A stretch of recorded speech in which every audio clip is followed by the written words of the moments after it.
Hello, आप सभी कैसे हैं। आप सभी का मेरे यूट्यूब चैनल BHU एकेडमी में स्वागत है। आज हम लोग रेलवे एग्जाम से संबंधित जीके जीएस के महत्वपूर्ण प्रश्नों को देखेंगे। ये सारे प्रश्न होने वाले आगामी रेलवे एग्जाम के लिए बेहद ही महत्वपूर्ण होने वाले हैं। तो चलिए आइए एक एक करके शुरू करते हैं। वाल्मीकि ने रामायण की रचना किस भाषा में की थी? इसका करेक्ट आंसर क्या है?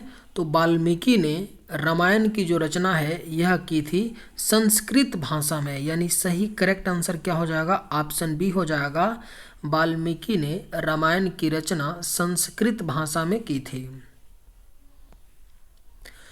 पंचशील समझौता किस वर्ष हुआ था? इसका करेक्ट आंसर क्या है? तो पंचशील समझौता आपका 1954 में हुआ था, 1954 में।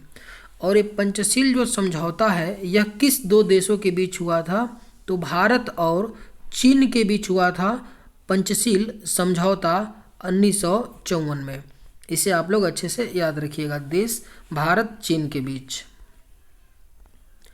बादामी क्रांति का संबंध किससे है? बेहद ही महत्वपूर्ण प्रश्न है। बादामी क्रांति का संबंध जो है मसाला उत्पादन से है। बादामी क्रांति का संबंध राइट आंसर ऑप्शन बी हो जाएगा। उदय भूमि किसकी समाधि स्थल है? इसका करेक्ट आंसर क्या है? तो उदय भूमि जो है समाधि स्थल है यह KR नारायण की। KR नारायण की समाधि स्थल का क्या नाम है? उदय भूमि। फॉरबिडन सिटी के उपनाम से किसे जाना जाता है? इसका सही जवाब क्या है? तो फॉरबिडन सिटी के उपनाम से जाना जाता है लहासा को, यानी करेक्ट आंसर क्या होगा? ऑप्शन ए हो जाएगा। फॉरबिडन सिटी के उपनाम से लहासा को जाना जाता है। हंटर कमीशन का गठन कब किया गया था? इसका करेक्ट आंसर क्या है? तो हंटर कमीशन का जो गठन है यह आपका 1882 ईस्वी में किया गया था। हंटर कमीशन का गठन, यानी आपका राइट आंसर क्या हो जाएगा? ऑप्शन बी हो जाएगा। हंटर कमीशन का जो गठन है 1882 में किया गया था। मंदिर निर्माण की कला किस काल में प्रारंभ हुई थी? बेहद ही महत्वपूर्ण प्रश्न है, इसे आप लोग स्टार मार्क कर लीजिए, पूछा जा सकता है। मंदिर निर्माण की कला किस काल में प्रारंभ हुई थी? तो इसका सही जवाब क्या है? ऑप्शन सी, गुप्त काल में प्रारंभ हुई थी मंदिर निर्माण की कला। किस काल में? तो गुप्त काल में प्रारंभ हुई थी। विश्व वन्य जीव कोष की स्थापना किस वर्ष हुई थी? अगर आप लोगों को ये वीडियो पसंद आए तो एक लाइक ज़रूर कीजिएगा, और अगर आप इस चैनल पर नए होंगे तो सब्सक्राइब भी कर लीजिएगा। विश्व वन्य जीव कोष की स्थापना किस वर्ष हुई थी? इसका करेक्ट आंसर क्या है? तो ऑप्शन सी, 1961 में 1961 में हुआ था विश्व वन्य जीव कोष की स्थापना। नेहरू ट्रॉफी किस खेल से संबंधित है? इसका करेक्ट आंसर क्या है? तो नेहरू ट्रॉफी जो है आपका यह हॉकी खेल से संबंधित है। नेहरू ट्रॉफी, यानी करेक्ट आंसर क्या होगा? ऑप्शन ए हो जाएगा। नेहरू ट्रॉफी का संबंध जो है हॉकी खेल से है। हिंदू महासभा की स्थापना 1915 ईस्वी में किसने की थी? इसका करेक्ट आंसर क्या है?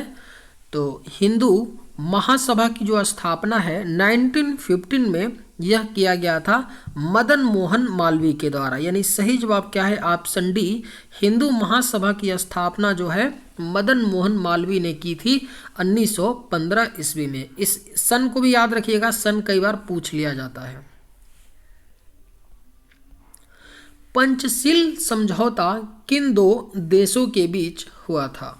इसका सही जवाब क्या है? तो पंचशील समझौता जो कब हुआ था? 1954 में हुआ था। यह भारत और चीन के बीच हुआ था, यानी सही जवाब क्या है? ऑप्शन सी, पंचशील समझौता जो है दो देशों भारत और चीन के बीच 1954 ईस्वी में हुआ था। देवी अहिल्याबाई होलकर हवाई अड्डा कहाँ स्थित है? इसका राइट आंसर क्या है? तो देवी अहिल्याबाई होलकर हवाई अड्डा जो है आपका मध्य प्रदेश के इंदौर शहर में है। देवी अहिल्याबाई होलकर हवाई अड्डा। अगर इंदौर शहर की बात बोलें तो इंदौर जो शहर है भारत का सबसे स्वच्छ शहर है। याद रखिएगा, भारत का जो सबसे स्वच्छ शहर है वह आपका इंदौर है। और इंदौर को मिनी मुंबई भी बोला जाता है। क्या बोला जाता है? इंदौर को मिनी मुंबई भी बोला जाता है, मिनी मुंबई। तो कई बार ये पूछ लिया जाता है कि मिनी मुंबई किस शहर को कहा जाता है? तो इंदौर को। इंदौर भारत का सबसे स्वच्छ शहर है और देवी अहिल्याबाई होलकर जो हवाई अड्डा है वह इंदौर में स्थित है। नारायण घाट किसकी समाधि स्थल है? इसका करेक्ट आंसर क्या है? तो नारायण घाट जो है यह समाधि स्थल है गुलजारी लाल नंदा की। गुलजारी लाल नंदा की समाधि स्थल है नारायण घाट। काबूलियत एवं पट्टा प्रथा की शुरुआत किसने की थी? बेहद ही महत्वपूर्ण प्रश्न है। काबूलियत एवं पट्टा प्रथा की जो शुरुआत है यह शाहजहां के द्वारा की गई थी। आज भी पट्टा प्रथा का आप लोग नाम सुने होंगे। जैसे कि सरकार कोई ज़मीन होती है या कोई तालाब होता है, गांव में कोई तालाब होता है, उसको पट्टे पर दे देती है 2 साल के लिए, 10 साल के लिए, और पैसे ले लेती है। ठीक है, तो आप सोच सकते हैं जो ये पट्टा प्रथा था यह शाहजहां मुगलों के समय से चली आ रही ये प्रथा है, काबूलियत एवं पट्टा प्रथा, जिसकी शुरुआत मुगल शासक शाहजहां के द्वारा की गई थी। लाल बहादुर शास्त्री हवाई अड्डा कहाँ स्थित है?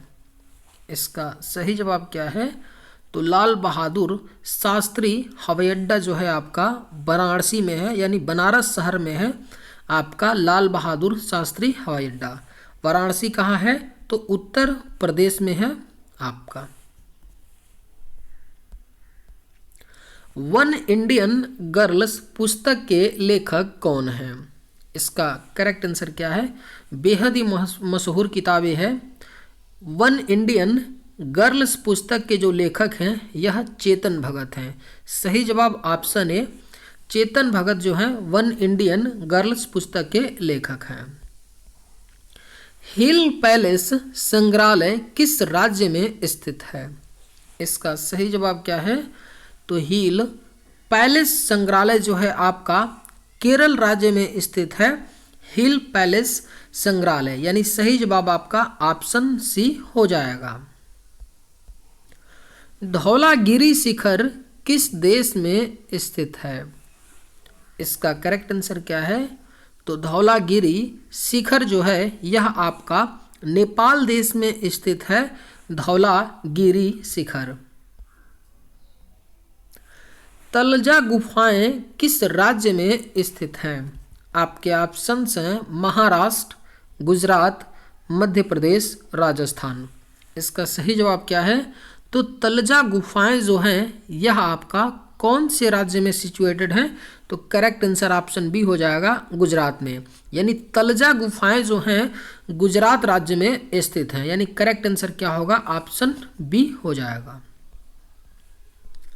माई कंट्री माई लाइफ पुस्तक के लेखक कौन हैं? इसका करेक्ट आंसर क्या है?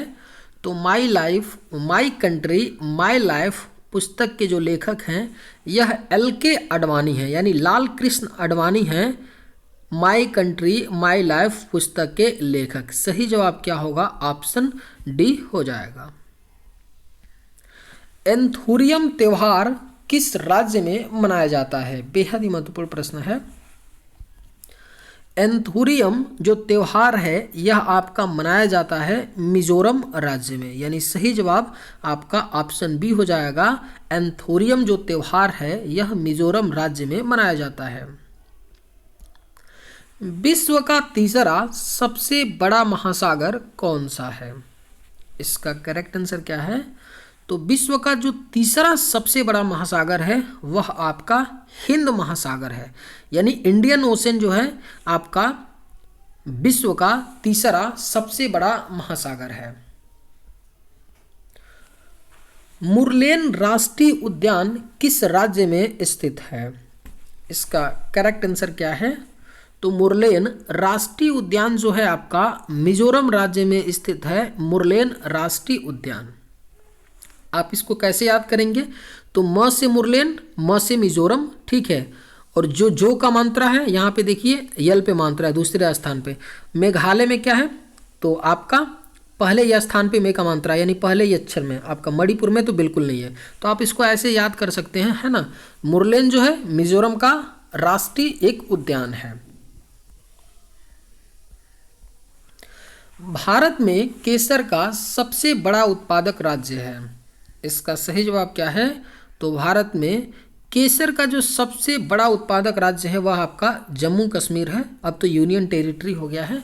यहाँ पर केसर का जो सबसे बड़ा उत्पादक वाला जो आपका यूनियन टेरिटरी है वो कौन सा है? जम्मू कश्मीर है। पूरा पाषाण काल की सबसे बड़ी उपलब्धि क्या थी? अगर आप लोगों को ये वीडियो पसंद आए तो एक लाइक ज़रूर कीजिएगा और अगर आप इस चैनल पर नए होंगे तो सब्सक्राइब भी कर लीजिएगा। पूरा पाषाण काल की सबसे बड़ी उपलब्धि क्या थी? तो इसका सही जवाब क्या है? ऑप्शन सी, आग का आविष्कार था पूरा पाषाण काल की सबसे बड़ी उपलब्धि। वायुमंडल में नाइट्रोजन कितना प्रतिशत है? इसका सही जवाब क्या है? तो वायुमंडल में नाइट्रोजन का जो परसेंटेज है 78% है। सबसे ज़्यादा वायुमंडल में क्या है? नाइट्रोजन है 78%। उसके बाद क्या है? ऑक्सीजन है 21%। डायनेमो का सिद्धांत किस नियम पर आधारित है? आपके ऑप्शंस हैं फैराडे का नियम, पास्कल के नियम, न्यूटन के नियम, चार्ल्स का नियम। इसका सही जवाब क्या है? तो डायनेमो का सिद्धांत जो है यह आपका फैराडे का नियम पर आधारित है। डायनेमो का सिद्धांत यानी सही जवाब क्या हो गया? ऑप्शन ए होगा। अलीगढ़ आंदोलन की शुरुआत किसने की थी? इसका करेक्ट आंसर क्या है? तो अलीगढ़ आंदोलन की जो शुरुआत है यह सैयद अहमद खान ने की थी। यानी सही जवाब क्या है? ऑप्शन डी, सैयद अहमद खान ने अलीगढ़ आंदोलन की शुरुआत की थी। द वेल्थ ऑफ नेशन की रचना किसने की थी? बेहद ही महत्वपूर्ण किताब है, कई बार पूछा गया ये प्रश्न है। द वेल्थ ऑफ नेशन की रचना किसने की थी? तो correct answer option D, Adam Smith के द्वारा किया गया था द वेल्थ ऑफ नेशन की रचना। सिकंदर ने भारत पर आक्रमण कब किया था? इसका राइट आंसर क्या है? तो महान सम्राट सिकंदर ने भारत पर आक्रमण 326 ईसा पूर्व में किया था। यानी सही जवाब क्या है? ऑप्शन बी हो जाएगा। राम मोहन राय को राजा की उपाधि किसने दी थी? इस प्रश्न का सही जवाब क्या होगा कि राम मोहन राय को राजा की उपाधि किसके द्वारा दी गई थी? यानी पूरा नाम राजा की उपाधि के साथ राजा राम मोहन राय। राजा राम मोहन जो राय थे उनका नाम राम मोहन राय था। उनको राजा की उपाधि जो है किसके द्वारा दी गई थी तब उनका नाम क्या हो गया था? राजा राम मोहन राय। आप लोग कमेंट करके बताइएगा। ऑप्शन है औरंगजेब, महात्मा गांधी, अकबर द्वितीय, रॉबर्ट क्लाइव। चलिए आज के वीडियो में बस इतना ही। अगर आप लोग को ये वीडियो पसंद है तो एक लाइक ज़रूर कीजिएगा। थैंक्स।